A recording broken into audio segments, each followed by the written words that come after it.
Now for problem 7. You draw a card at random from a standard deck. Find the probability that the card is a heart given that it's red. In this case, you know that there are 13 red cards,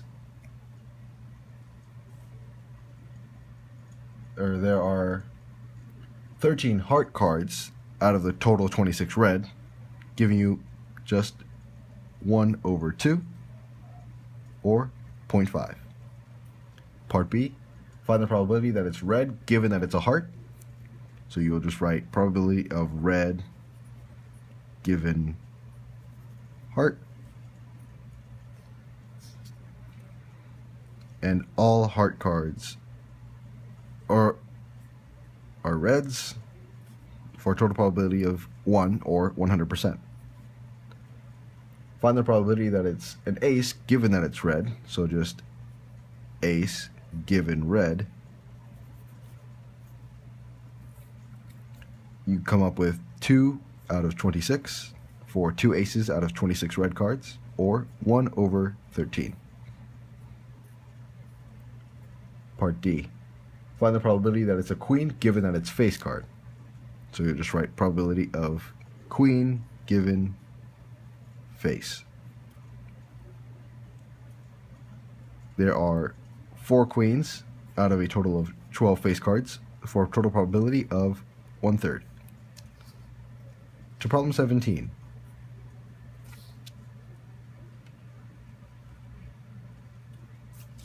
A junk box in your room contains a dozen old batteries, 5 of which are totally dead. You start picking batteries one at a time and test them. Find the probability of the first 2 you choose are both good. In this case, since there are 7 good batteries, 7 out of 12, and then 6 out of 11 because we are choosing without replacement, giving you a total value of 0.32. Part B, find the probability that at least one of the first 3 works. There's an example in the textbook that tells you how to do this one, so I'll leave this one to you.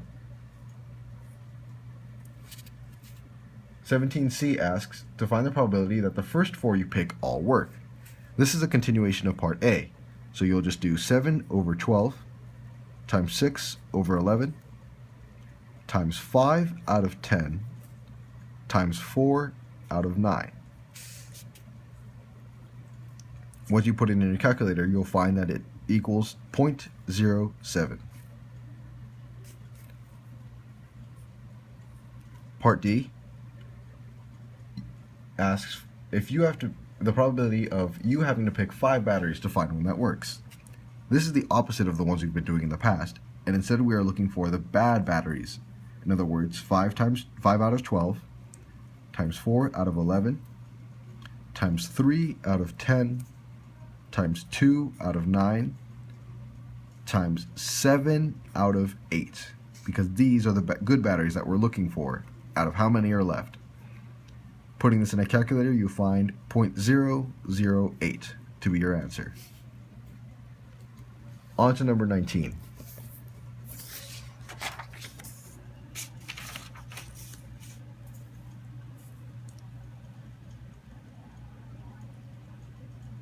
Number 19 reads, a university requires its biology majors to take a course called bioresearch. The prerequisite for this course is that students must have taken either a statistics course or a computer course. By the time they are juniors, 52% of the biology majors have taken statistics, 23% have a computer course, and 7% have done both. For part A, it wants you to find what percent of the junior biology majors are ineligible for bioresearch. To find this, as with the first problem, draw a picture. It certainly helps out. Now, the problem told you that 7% of all biology majors have already taken both courses. It's also told you that 23% of them have taken a computer course, but because we've already taken out 0.7, it is 0.16. The remaining 52% is now cut down to 0.45. To find the answer for A, add these 3 values together and then subtract it from your total of 100%, giving you a total value of 0.32. Part B asks, what's the probability that a junior biology major who has taken statistics has also taken a computer course? This is given to you almost word for word in the textbook itself, which is just your intersection of 0.07. C reads, are these two courses disjoint events? Explain. Well, you can test this by looking for probability of A and B, which we know is 0.07, which you can clearly see is probability of A and B does not equal 0, meaning these events are not disjoint.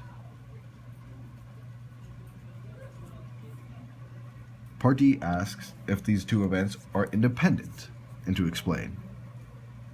To do this one, you will use probability of B given A, which equals the probability of A given B over the probability of A.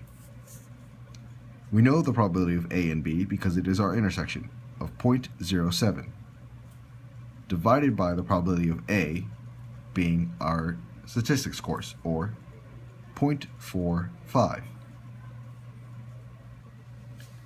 giving you a final value of 0.16 approximately.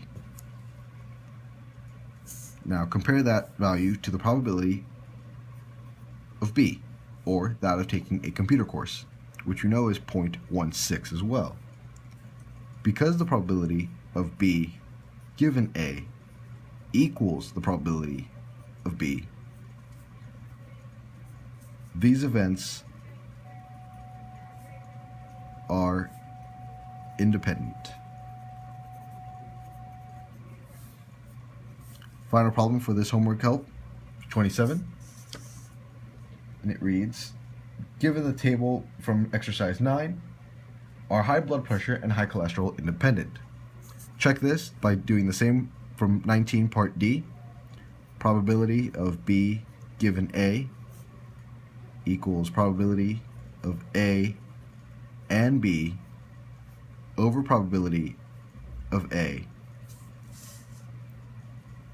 Looking at your table, you know that probability of A and B is 0.11 divided by your total of 0.27 by looking down in the column, giving you a final value of 0.407.